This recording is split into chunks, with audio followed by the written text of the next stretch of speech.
Chapter 4: Anti-Cultism Crimes Against Humanity. The path where citizens' freedoms are trampled upon amidst their own approving cheers leads only to one end. It seems that you have started to forget about this, and those who do not remember their past are doomed to relive it. Therefore, I will remind you of the final destination of this path. Humanity now treads, and the depth of the abyss into which anti-cultists and the hidden shadow force behind them are pushing it.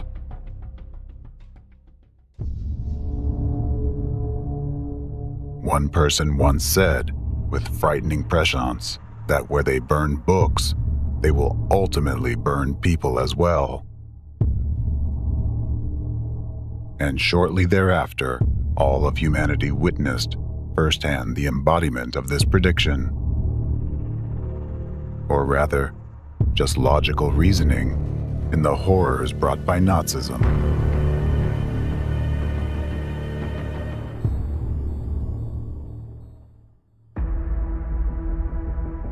The citizens of Germany barely had time to react before the Nazi Party transformed from a fringe group into the country's leading political force, bringing with it terror, war, and genocide. Today, Nazism is remembered as the embodiment of extreme hatred, intolerance, discrimination, and totalitarianism, everything that is inhumane and anti-human. So now you know that Nazism in its most atrocious form was instigated by the anti-cultists of that time. All those methods used by the Nazis were typical of the anti-cultists from the most ancient times, and they rely on them even now. During the rise of Nazism, the anti-cultists instilled in Hitler and his henchmen the belief that only through fear could they conquer the world and win people's love, that it was the fastest and most effective way to gain total power, and so it happened. One of the main methods the Nazis resorted to at that time was genocide of individual dissenting groups and of entire nations. And if you closely examine the history of humanity, it becomes clear that genocide has always been a tool to strengthen the power of those who stand at the root of the modern form of anti-cultism. Now, let's recall where it all started during the Nazi era and draw a parallel to how the anti-cultists operate now. Nazis, at the instigation of their anti-cultist advisors, acted in a planned and systematic manner, preparing public opinion through propaganda, or rather through the manipulation of mass consciousness, convincing the German population to the necessity of war and genocide. Now, I will provide clear examples of what the present-day anti-cult movement already represents at its core, and what it could degenerate into if it remains unexposed. Genocide.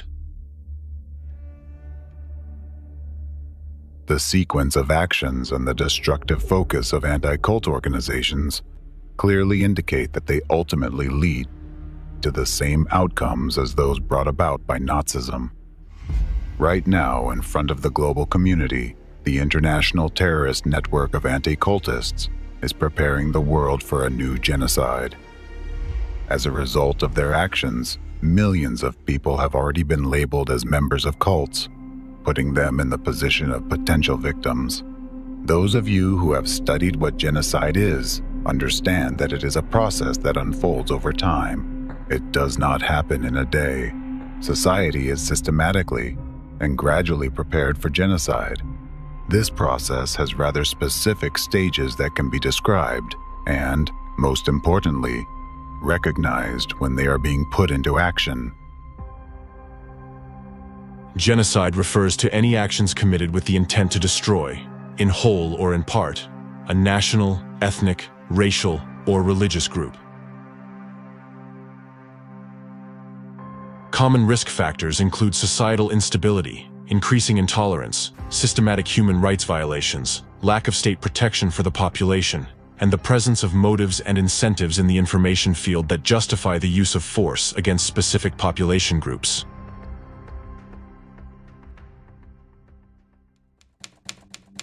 The first stage of planned genocide is the dehumanization mentioned above. The process and all its stages can be vividly observed in the example of the Holocaust. After the Nazis came to power, they began the first stage, propaganda that Jews were not human and that they posed a threat to society. Caricatures and articles demonizing Jews started to emerge. The myth of a global Jewish conspiracy was actively promoted. Gradually, people, the German population, became convinced that Jews were indeed a threat to them and their children.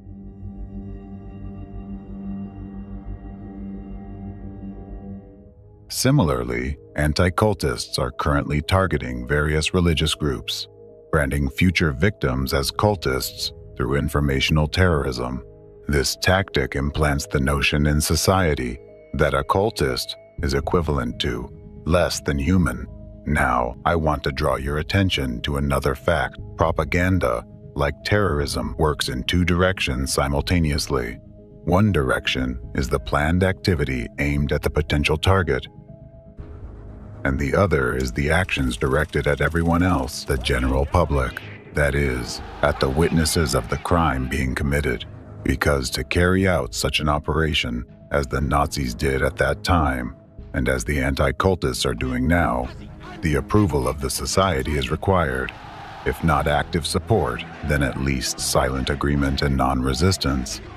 And for this, they first need to convince people that those the anti-cultists have chosen as their targets are dangerous to society and pose a potential threat.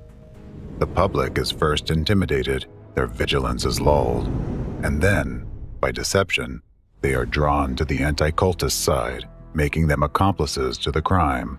Back then, during the Holocaust, the German people became accomplices in the genocide of the Jewish people. Now, the accomplices to the crimes of anti-cultism are the people of Russia and those countries where anti-cultists are freely allowed to operate, where they still feel a sense of impunity and unchecked power, just as the Nazis once marked Jews with a yellow star. Anti-cultists now brand dissenters with the label cultist, which, in their interpretation, designates the target that can and should be destroyed. And take note, those who marked Jews with yellow stars may not have personally killed anyone, but in doing so, they incited violence among others. This is precisely what anti-cultists are doing now, opening a hunt on individuals and organizations they deem undesirable. Through covert manipulations, they incite all others to commit acts of violence while remaining on the sidelines themselves. This first stage of potential genocide became possible as soon as the anti-cult movement emerged, branding ordinary people simply for what they believe in. As soon as the labels cultist and totalitarian sect appeared, this stage has already been reached in modern society.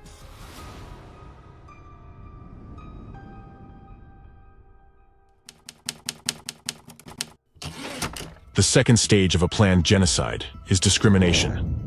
This is when a branded individual or group is stripped of their human status as full membership of society, effectively ousting them from the social sphere. In Nazi Germany, Jews were initially prohibited from holding certain positions.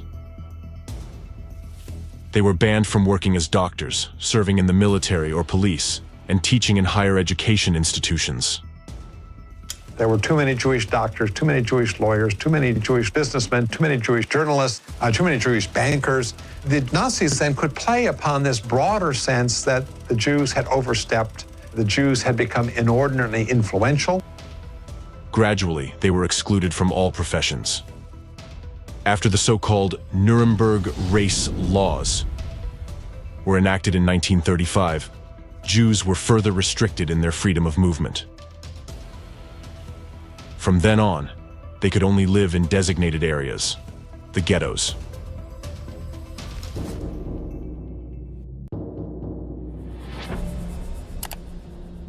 Today, people are already facing religious discrimination in countries where the anti-cultists have significant influence. For instance, leading European Union countries, Germany and France, have faced criticism for reviving practices that can be seen as religious purges. For example, Germany has implemented a practice known as the cult filter. This procedure requires individuals seeking employment or conducting business with government institutions and companies to confirm that they are not members of the Scientology Church, and do not apply methods developed by Ron Hubbard. Suppose the answer is yes, and the person does affiliate with the Church of Scientology, or has attended their lectures in the last 3 years. In that case, they will never be hired by a government agency, or even a private company or association that has contracts with a government agency. Such measures apply to a wide range of professions, such as tennis coaches, gardeners, IT experts, instructors, trash bag suppliers, web designers, translators, etc.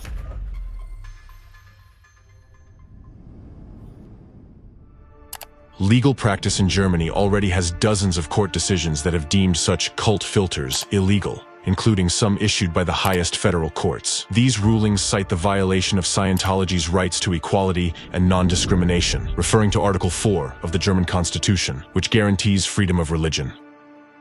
However, sanctions and penalties resulting from these court decisions seem to have no effect on some federal states, such as Bavaria, where the practice of cult filters continues to be applied today, despite judicial prohibitions. Thus, it can be asserted that the second stage of genocide, the stage of discrimination, is already being implemented in several countries right now, where groups of people labeled by anti-cultists face social isolation, job dismissals, prohibition to freely express their views, forceful persecution, and imprisonment.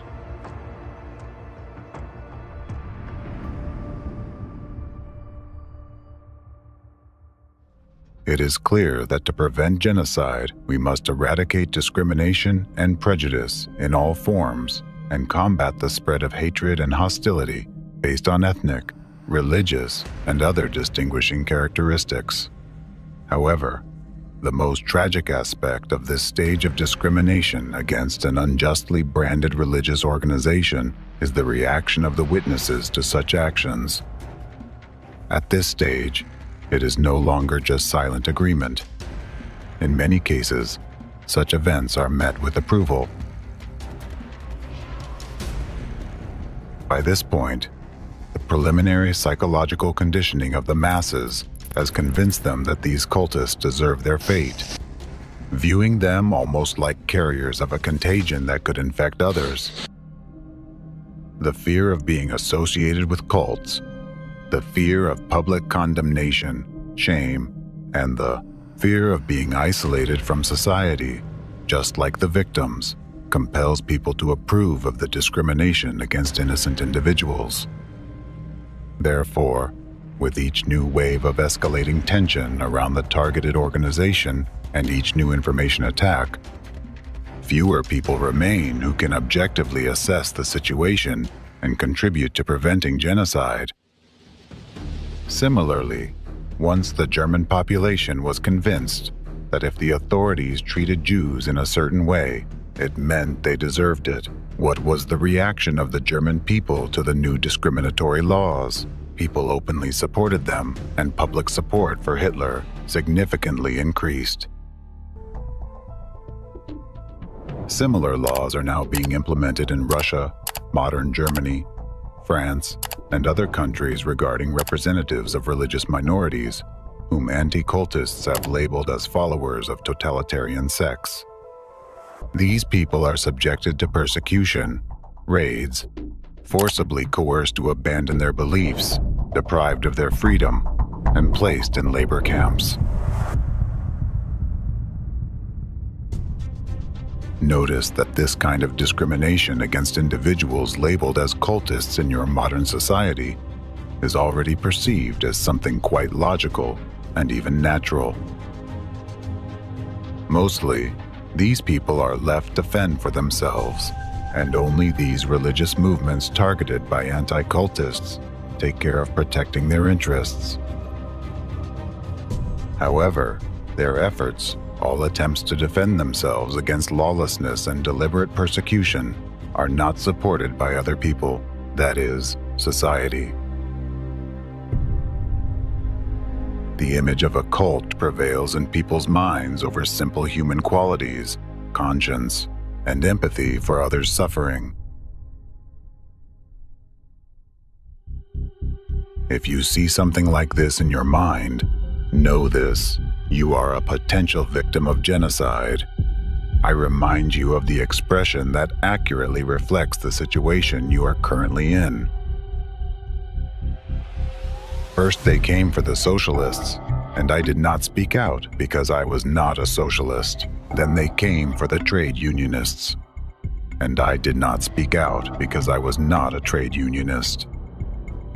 Then they came for the Jews, and I did not speak out because I was not a Jew. Then they came for me, and there was no one left to speak for me.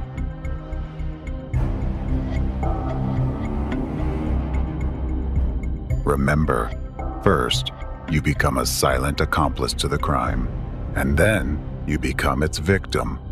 As you know from history, Nazism did not stop at the stage of discrimination. The third stage of planned genocide is persecution. Wer selig geworden ist, der weiß, ohne Lösung der Judenfrage keine Erlösung der Menschheit. In German society of those years, a growing sentiment was imposed that the measures taken were insufficient, that the threat from Jews still existed, and that the problem had not been resolved. Transitioning to this stage witnessed a surge in instances where Germans themselves began to assail Jews, dispensing vigilante justice.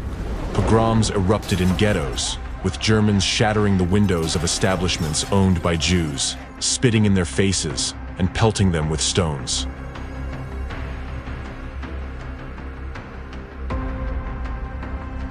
And mind you, Nazi propaganda didn't rely on facts and logic. Its aim was to evoke maximum emotion, to intimidate, to instill a perpetual sense of alarm, and to direct people toward an enemy upon whom they had every right to vent their fury, to release the pent-up tension. The Nazi propaganda machine managed to convince the German people so effectively that Jews posed a threat to their personal well-being and the well-being of the country. As a whole, that Germans themselves began to appeal to the government to take action to rid them of the fear of the threat supposedly posed by Jews.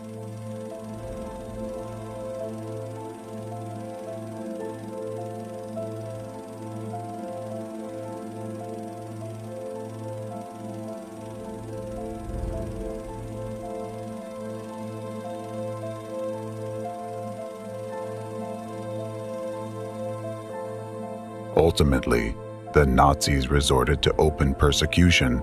Jews were shipped to Auschwitz and several other concentration camps.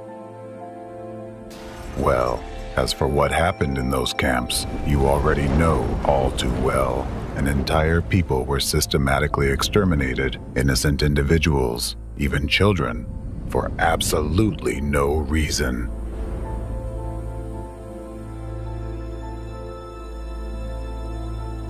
And just as unjustly, millions of dissenters are now under threat, because until the final stage, the climax of events, there remains just one step. And when that step will be taken, it's a matter of time. The entire process from the rise of Nazism, from the first acts of discrimination against Jews, to the first mass execution in a concentration camp, did not take much time. Today, the anti-cult movement, as a branch of global anti-cultism, has been around since 1993, roughly 30 years. And the peak of its manifestation is a matter of, perhaps, 5 years, maybe a year, or even a single day. And I'm not exaggerating. It all depends on the bridges they have already built, the behind-the-scenes political maneuvers they have conducted, and the tactical and strategic steps they have taken to close this trap. Right now, anyone labeled by anti-cultists as a cultist is a potential target, just like the Jews who were once herded into gas chambers to suffocate or had their skin stripped off alive to preserve its elasticity for the gloves for some high-ranking official. Do you think such things can't happen in our time? You simply don't know what anti-cultists are already doing today.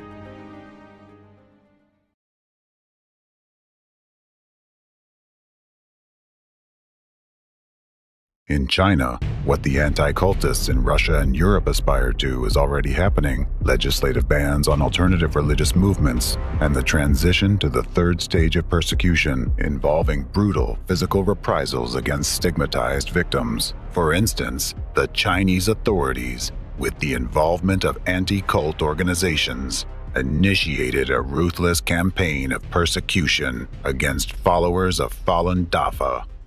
The Falun Dafa case. Terror in China. Falun Dafa, or Falun Gong, is a religious movement that emerged in the early 1990s, based on traditional Chinese Qigong health exercises, and quickly became very popular in China. The number of practitioners grew rapidly, and by 1997, it numbered tens of millions of people. The practice of Falun Gong was independent of party control, which is an unprecedented phenomenon in China. This led to tense relations between the Falun Dafa movement and the Chinese government. State media and the propaganda apparatus were mobilized to demonize Falun Gong, turn public opinion against it, and legitimize further persecution of its members.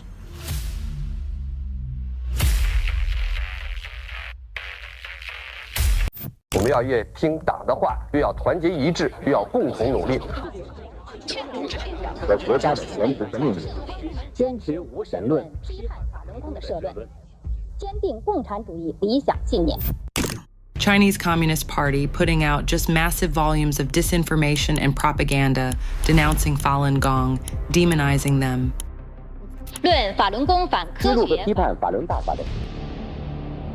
Just as Dvorkin introduced the term totalitarian cult into active usage, the Chinese authorities of that time incorporated the terms cult and evil cult into their discriminatory rhetoric. In these regions, such terms carry very negative connotations and are associated with a specific negative historical context. This seemingly insignificant yet very effective tool allowed them to initiate one of the most brutal hate campaigns in their history. This is that very first stage, the same one the Nazis started with. For a long time, Falun Gong practitioners believed that the media writing defamatory articles about them simply did not understand the essence of their movement. However, it soon became apparent that this was an organized and deliberate campaign of harassment. The events that followed took a tragic turn. In 1999, the Chinese parliament passed the resolution on banning heretical cults. This decision meant that the Falun Dafa movement and any other unofficial religious movements were now prohibited by law. The law also stipulated that those who allegedly committed especially serious acts within cult organizations would be subject to imprisonment for 7 years to life, or even the death penalty. Although the law did not explicitly mention Falun Gong, it was clearly aimed at its practitioners. After the resolution was passed, a wave of repression began in the country. Falun Gong practitioners were arrested, imprisoned, and sent to labor camps where they were subjected to cruel treatment, beatings, torture, and as it was later revealed, forced organ harvesting for subsequent transplantation in Chinese clinics. This was conducted on a scale comparable to industrial production. The doctors instructed him to take out the eyeballs. And I said, I can't do it. I can't. There are 41,500 transplants which have no other explained source. I'm absolutely convinced that over a long period from 1999 onwards, organ harvesting from prisoners has been taking place, especially with Falun Gong. And when someone comes into the country that needs a heart, a liver, a kidney, they find a match, they take the Falun Gong practitioner, extract their organs, of course killing them in the process. Investigator. So on your side, can you guarantee that there will be enough live organs from prisoners, for example, Falun Gong practitioners? Receptionist. Yes, we can. You can come over and we can talk about it in more detail.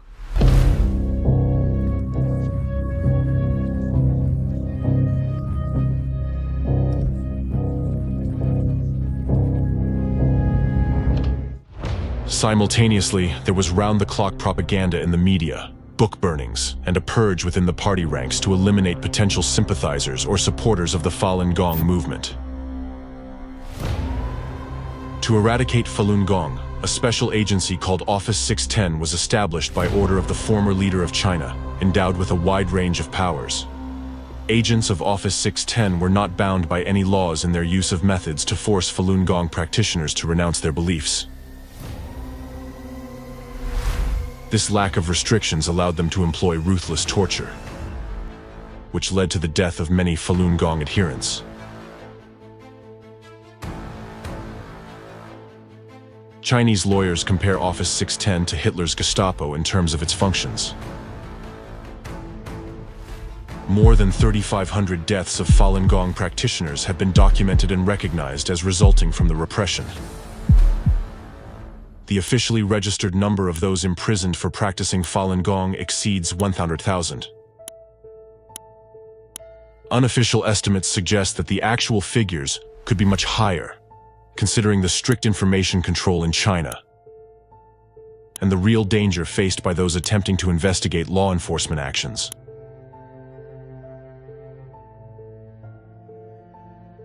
Policewoman beat me. Yeah, this my friend, Sun Shuxiang. She was persecuted, died in China. Was taken in the middle of the night into a labor camp. And they started dragging my dad away. They arrest my grandma, torture her. They burn her back so much to the point she couldn't stand up straight anymore. Around 10 people holding me, and then they had people like stick the very thick tube into my nose. I was vomiting, the food and blood, everything coming out of my mouth. The global community's attention was drawn to the repression of Falun Dafa by the publication of a report by two independent human rights advocates.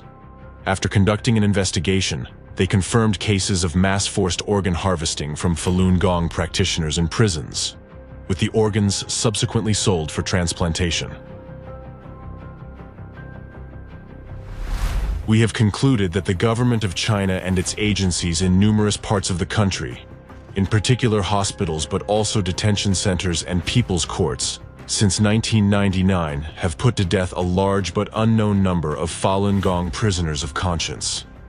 Their vital organs, including hearts, kidneys, livers, and corneas, were virtually simultaneously seized involuntarily for sale at high prices, sometimes to foreigners, who normally face long waits for voluntary donations of such organs in their home countries. To convey the full horror of what these people face, here is an excerpt from an interview with a police officer who witnessed the murders of Falun Dafa practitioners, published by the World Organization to investigate the persecution of Falun Gong. Witness. We had been interrogating and severely torturing her for about a week. She already had countless wounds on her body. Also, we used electrical batons to beat her. She had already become delirious. However, we didn't know at this time. It was possibly a certain office in the Public Security Bureau of Liaoning Province anyway. It was a very secretive office that sent two people over. One of them was a military surgeon from the General Hospital of Shenyang Military Region of People's Liberation Army PLA, and the other one was a graduate of the 2nd Military Medical University. Specifically, one of them was relatively old, and the other one was young. They were doing something to her in an operating room of the mental hospital she was sent to. No anesthetics were used. They cut her chest with a knife without shaking their hands. If it were me, I would be shaking. Although I am an armed police, I held guns, I participated in live ammunition maneuvers, and I had seen many corpses, but when I saw these military surgeons, I was really impressed. Their hands didn't shake at all. They put on their surgical mask and started cutting immediately. At that time, we armed policemen were standing on guard, each with a pistol in hand. It sounded like something was being ripped apart. And then she continued. Since then, she always had her mouth wide open, with both her eyes wide open. Her heart was carved out first. Next were the kidneys. When her cardiac vessels were cut by the scissors, she started twitching. It was extremely horrible. Can you imagine that all this is happening today in the 21st century? This is no longer just propaganda. These are concrete actions.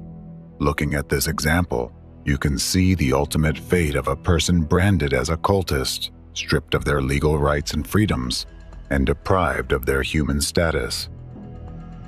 These horrific things occur when people allow their rights and freedoms to be trampled upon, are intimidated by a series of psychological terror tactics, and remain silent, thinking it does not concern them.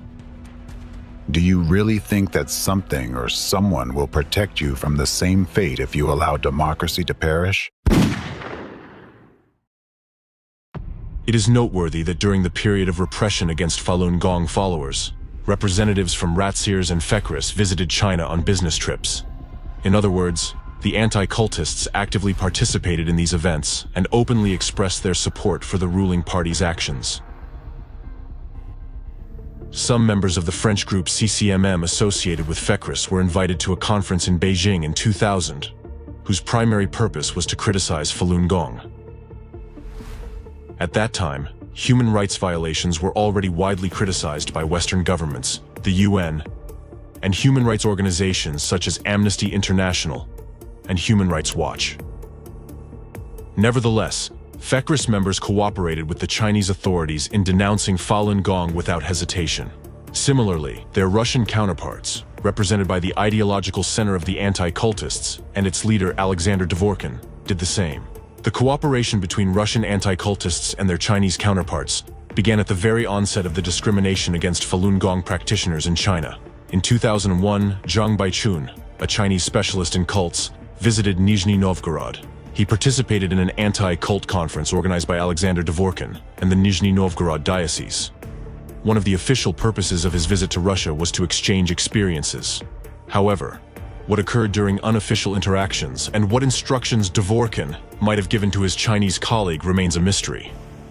In 2008, Alexander Dvorkin himself visited China on a working trip at the invitation of the Chinese Association for Research of Cults.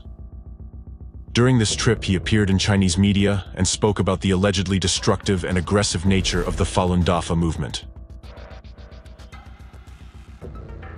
Thus, Falun Gong is a rigid totalitarian sect, or destructive cult, whose members are used by its leader in his vendetta against the Chinese government, while he himself is used by American intelligence agencies for their foreign policy objectives. Stated Alexander Dvorkin in his report. The destructive cult Falun Gong, the art of political manipulation, presented at the 16th International Christmas Educational Readings on January 30, 2008. The paradox of this situation is that atheistic China allowed a Russian Orthodox anti-cultist to conduct propaganda on its territory. Why? This is at a time when in China, Orthodox Christianity is also basically treated as a cult. However, this did not prevent the Chinese authorities from openly inviting an Orthodox researcher of cults and letting him speak on local media. By what principle was he chosen for this mission? How did he earn such authority among the Chinese Communist Party? Additionally, during the time when a new wave of accusations hit China for organ harvesting from Falun Gong practitioners, Orthodox archpriest and Russian anti-cultist Alexander Novopashin was invited to China for a conference on combating Falun Gong in the city of Harbin. As some researchers of the Falun Gong persecution in China assert, It was precisely the experience of Russian anti-cultists and their manuals that their Chinese accomplices relied on. This is why they were able to advance to the stage of physical reprisals more quickly. They didn't need to invent anything new. Adopting methods already tested on Russian citizens was enough. With the support of their ideological instigators, representatives of anti-cult organizations, including Ratsirs and Fekris, the Chinese authorities initiated persecution and imprisonment in labor camps of Falun Gong practitioners. There, they began vivisecting their chests, because they were supposedly no longer human. There are plenty of such cases. If you think it's just some random lunatics committing these acts, you're mistaken. It's a streamlined production line involving government agencies, law enforcement, doctors, military medics, and of course, anti-cult organizations, the main suppliers of victims for the butchers. And this is China, which is now striving for geopolitical leadership on the world stage. A country where dissenters are herded into labor camps, treated like beasts of burden, and the healthier among them are harvested for use in black transplantology. Because according to their logic, the state is not obliged to support them at its own expense, so they must pay and pay with pieces of their bodies and their lives. There are thousands of horrifying torture stories involving Falun Dafa practitioners that have been made public. Hundreds of thousands, possibly even millions of other cases remain hidden from the public eye.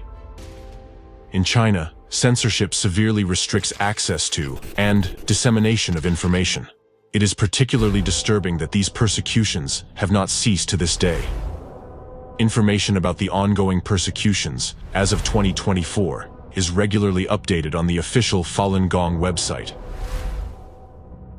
Thus, based on the grim experience of religious repression in China and the presented facts about the activities of the anti-cult movement in Russia and Europe, the true aim of these anti-cult organizations becomes evident.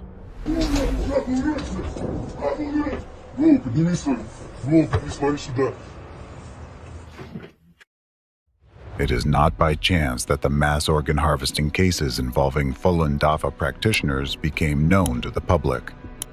The Chinese authorities intentionally allowed this information to leak so that these crimes would be documented and proven. This is their guillotine in the central square. It serves as a warning of what will happen to anyone they perceive as a threat to their power.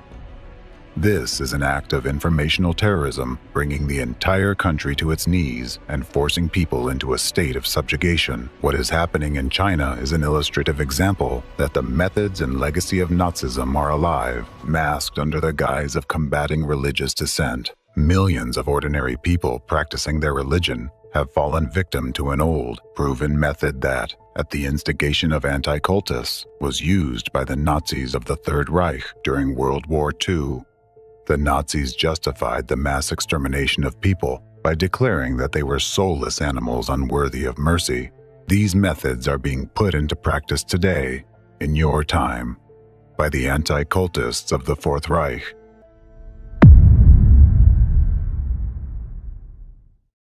What do you think they have planned for those already marked with a yellow star? They have already targeted around 60 million members of religious minorities and have begun a planned attack on several secular and political organizations. The next person to be labeled a cultist, and therefore not a person, could be anyone. And God help you if you find yourself in their victim's place.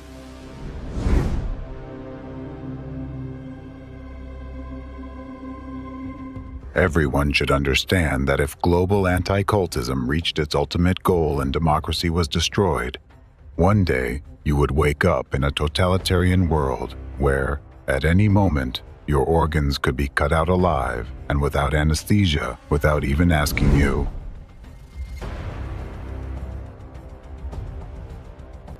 I have said it before and will say it again. If the freedom of speech is taken away, then dumb and silent we may be led, like sheep to the slaughter. Now is the time to regain your sanity and examine what is happening right before your eyes.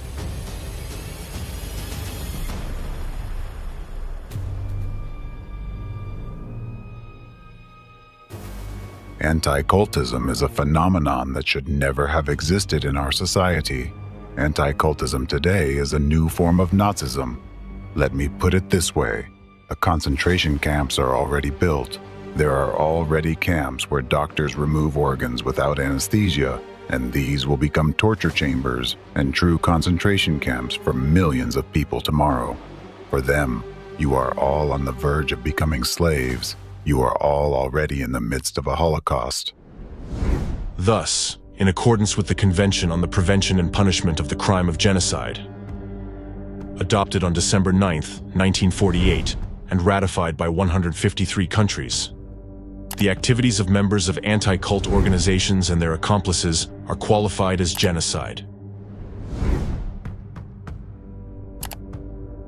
According to the Rome Statute of the International Criminal Court, adopted on July 17, 1998, and ratified by 124 countries, the activities of members of anti-cult organizations and their accomplices are qualified as genocide and crimes against humanity. In accordance with the Convention on the Non-Applicability of Statutory Limitations to War Crimes and Crimes Against Humanity, adopted by United Nations General Assembly Resolution 2391, on November 26, 1968, crimes against humanity are considered among the gravest crimes. Even if these acts do not constitute a violation of the internal laws of the country in which they were committed. Crimes against humanity have no statute of limitations, regardless of when they were committed and whether they were committed during wartime or peacetime. Representatives of the terrorist network of anti-cult groups have not limited their targets to specific organizations and their members. They carried out a successful campaign to demonize an entire nation.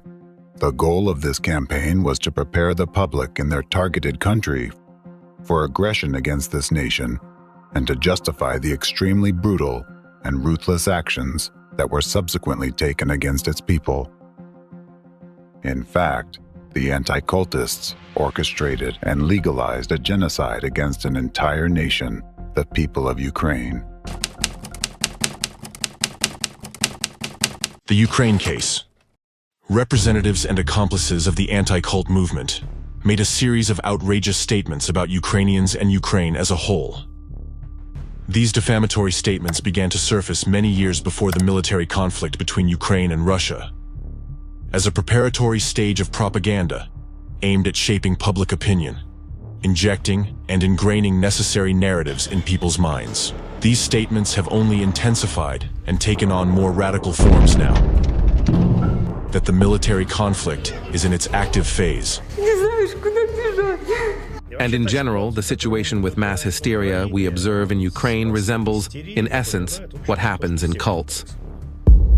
One of the first to spread the idea that Ukraine is afflicted by Satanism, which is linked to Nazism, was Vladimir Rogatin, a corresponding member of the European Federation of Centers of Research and Information on Sectarianism, FECRIS. By a remarkable coincidence, this individual conducts his activities in Ukraine, while also being an active mouthpiece for Russian anti-cultists. In 2014, he began explaining the cause of the Euromaidan by attributing it to the harmful influence of new religious movements. He added that they were also behind what happened in Ukraine in 2004, namely, the Orange Revolution. Discrimination has reached a qualitatively different level. We must acknowledge that it wasn't just Orthodox Christians and Uniates. There were also neo-pagans, Baptists, and various movements involved in the Maidan protests. This completely aligned with the opinions of FECRIS Vice President Alexander Dvorkin, who had previously made similar statements.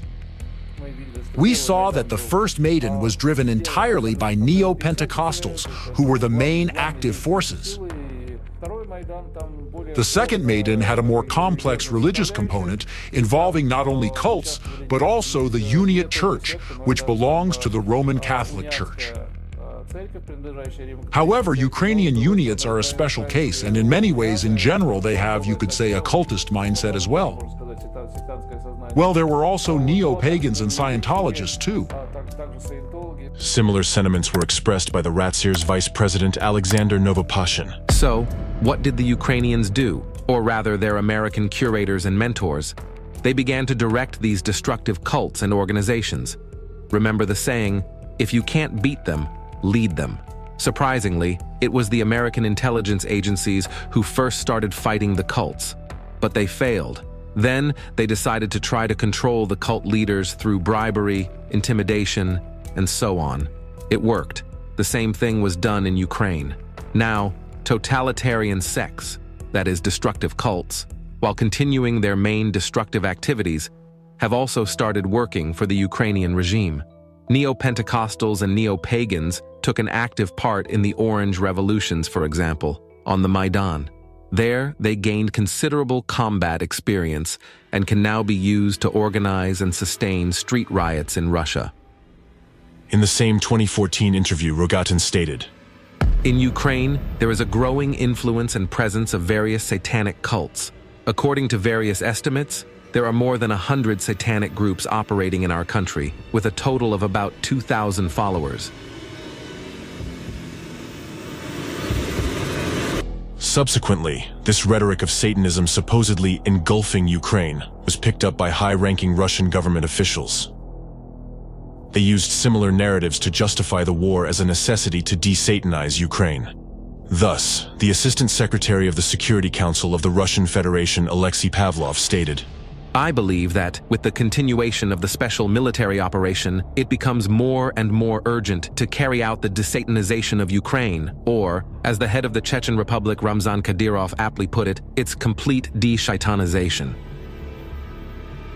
Pavlov also mentioned the Church of Satan, which has allegedly spread throughout Ukraine, and claimed that through network manipulations and psychotechnologies, the new regime has transformed Ukraine from a state into a totalitarian hypersect. Ukraine, the whole country, is just one new cult. This is an absolutely anti-Christian, absolutely anti-Orthodox political regime. Additionally, back in 2014, on the website of the missionary department of the Novosibirsk diocese chaired by the aforementioned Alexander Novopashin, an article was posted containing the following statements. I just want to draw attention to one charming circumstance, namely the principle of Ukrainian-like state organization almost completely coincides with the principle of organizing a totalitarian sect or destructive cult. Meanwhile, for people who found themselves in a cult and once swallowed the cultist lie, this lie becomes a norm. Cultists not only lie to themselves and others, but they also stop perceiving any opinion different from the one imposed on them by the cult. Therefore, simply talking, persuading, or proving is a useless and thankless task. We must remember that the war in Ukraine isn't for territories. The war is for souls, and it will continue in one form or another until activities of the cult are stopped.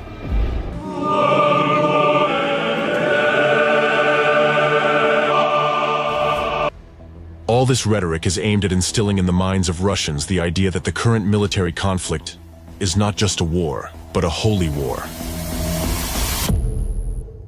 It is clear that loving Ukraine, the Lord is now punishing it. And I'll repeat once again, in order to understand what is happening, you need to understand why the Lord is punishing Ukraine. Why exactly Ukraine?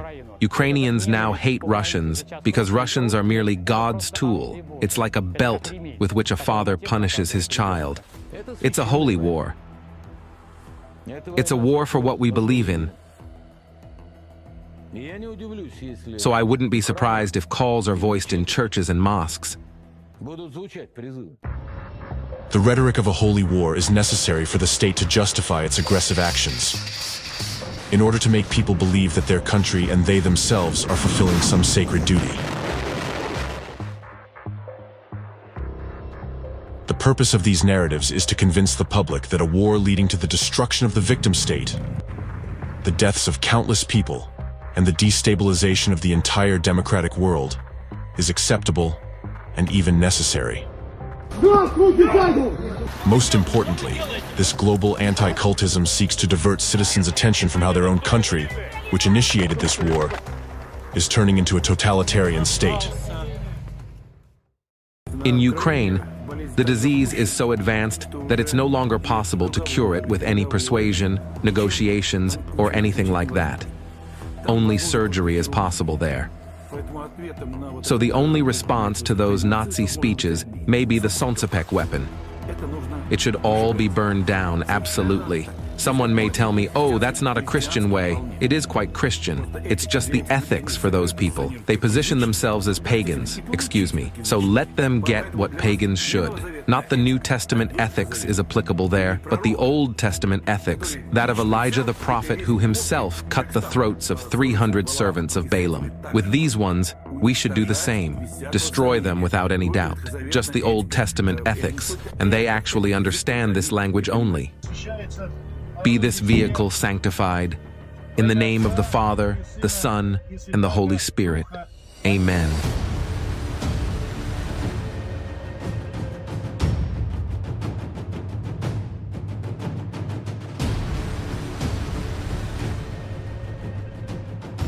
Andre and I took holy water with us.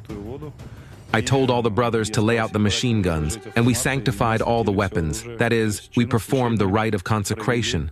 I drew a cross on my machine gun so that nobody would confuse that it's my cross, the priest's cross.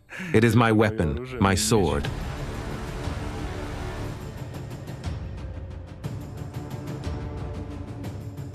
Моя мама по 17-го похоронила Берлера из этой войны.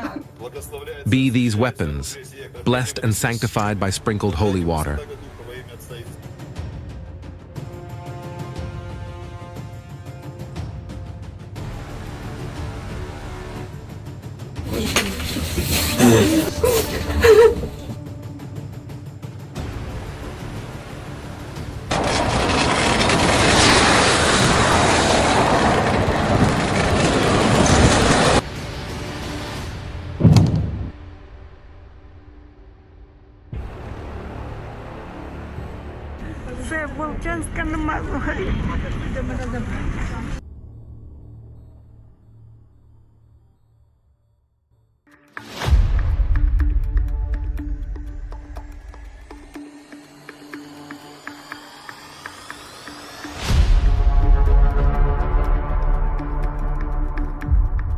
The final chord, which indicates the ultimate goal of a number of such rhetoric, is the statement of another Ratzer's leader, Archpriest Alexander Novopashin, who called Ukrainians cannibals. For me, they are all cannibals.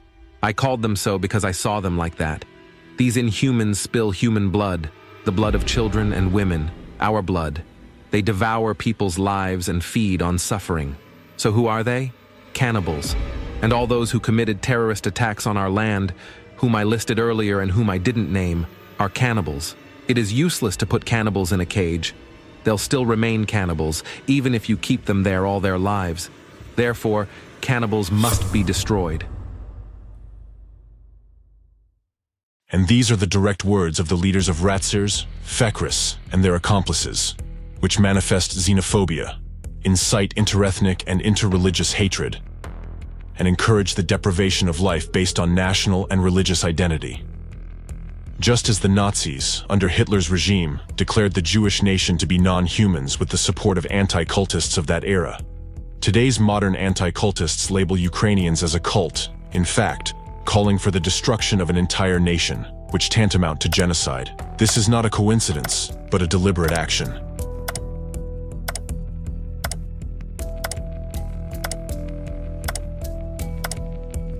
What we are seeing now is a war, primarily a spiritual war because the Antichrist is attacking the Holy Rus, the Orthodox Christianity. I'd like to teach you to load cartridges correctly, so that the cartridges hit the target, precisely destroy the enemy, and not fly aimlessly in the air. Thus, Holy Fathers teach us this way. When you take a bullet, you load it, and say the following words. Holy Mother of God, save us. Holy Father Nicholas, pray to God for us. Holy Mother of God, save us. Holy Father Nicholas, pray to God for us. Holy Mother of God, save us. Holy Father Nicholas, pray to God for us. Tsar Nicholas II, pray to God for us. What does the Bible say? You shall not kill. Do not load a grad rocket without prayer. For each of these, as you load it, say, Lord, have mercy, Lord, have mercy, and so on, and so on, and so on. And then, whoosh, boom. Jesus said, "You have heard that it was said to your ancestors, 'You shall not kill, and whoever kills will be liable to judgment.'" The Moscow Theological Seminary is fighting against NATO. Christ is risen. Jesus said, "A new command I give you, love one another. As I have loved you, so you must love one another." If a person dies when fulfilling this duty, then he, undoubtedly,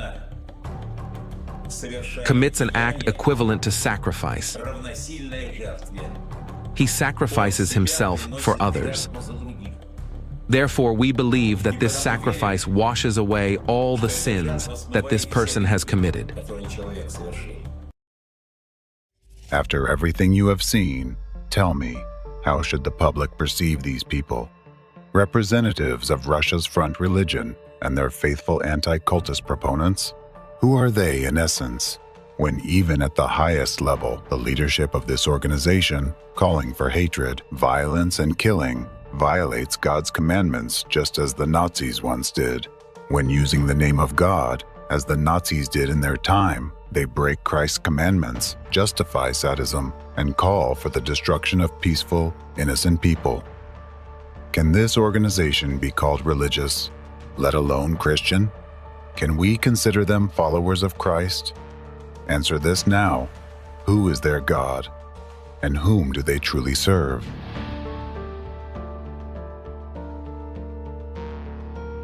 You have just seen a small part of what is actually happening, and this is only the beginning. In labeling certain groups and individuals as cults and cultists, the ideological center of terrorist anti-cult gangs did not limit itself to specific organizations, citizens of their own country, and Ukrainian citizens whom they believe need to be destroyed. The anti-cultist narratives have long extended beyond Ukraine. Today, they have already labeled the United States, all of Europe, the entire Western democratic world as cults and have declared them to be Satanists. In order for the world to live in God's way and not in a satanic way, since they've already built a big satanic village with and without us, where there is one starry striped boss who teaches everyone to live in a satanic way. The Ukrainian political regime is certainly terroristic, extremist, and misanthropic. It is Nazi. The Z sign denotes a world where there is no place for Nazism and Satanism. Ukraine is rapidly rolling downhill, according to the plans prepared by Western and American experts. The special operation on denazification is carried out not just to destroy the Hydra in its lair. We defend the whole Russian world. We defend our civilization. We defend Russia from this evil, from the anti-system. Because if we don't do that, this infection might spread very widely, like a cancerous tumor. There are no societies that have developed 100% immunity against it. We can see that in the West. The complete denial of a human, faith, and traditional values. The suppression of freedom takes on the characteristics of an inverse religion, outright Satanism. And the war is not yet lost. It is very important that our country, which relies on its centuries-old spiritual and cultural tradition, having formed its own code of moral values, be capable in some sense also of leading this resistance. I will say an incredible word now, against the Antichrist. Today, I believe that I am acting in accordance with the will of the Almighty Creator. By defending myself against the Jew, I am fighting for the work of the Lord. Adolf Hitler, 1925. Mein Kampf. As you can see, the public actions of anti-cult organizations' representatives lead to tragic events that occur sometime after their information injections. The rhetoric of anti-cult organizations' representatives, besides being filled with manipulative techniques, contains numerous hidden meanings. Anti-cultists do not simply make public statements. They serve as the mouthpiece for the enemy of the democratic world, who openly announces its plans through them. Additionally, their statements exert a covert influence on authorities, providing them with directives for action In announcing their future plans, the hidden orchestrators of the global anti-cult network have already designated the entire democratic world as their next target. And notably, it is the anti-cultists, as heralds of this covert force, who dictate the rhetoric that is later adopted by Russia's top leadership, including President Putin, who embodies authority for millions of Russian citizens. To understand what the hidden enemy has already prepared for each of you, listen carefully to what this person, echoed by President Putin, has to say.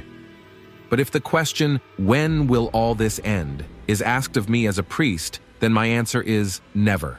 Once Ukrainian Nazism is dealt with, another aggressor country will emerge through which the USA will begin to threaten Russia. So the civilizational war is inevitable.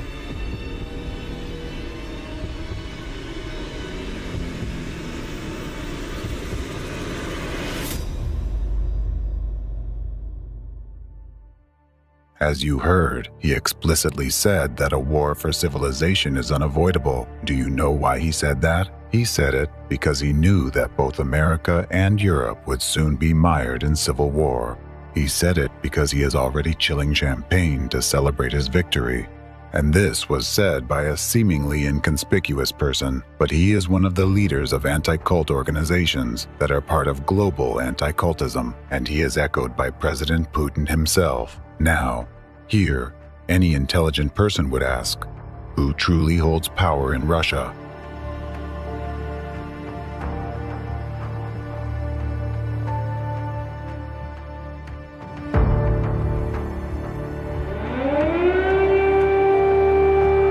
Не хочу, чтобы я умирала.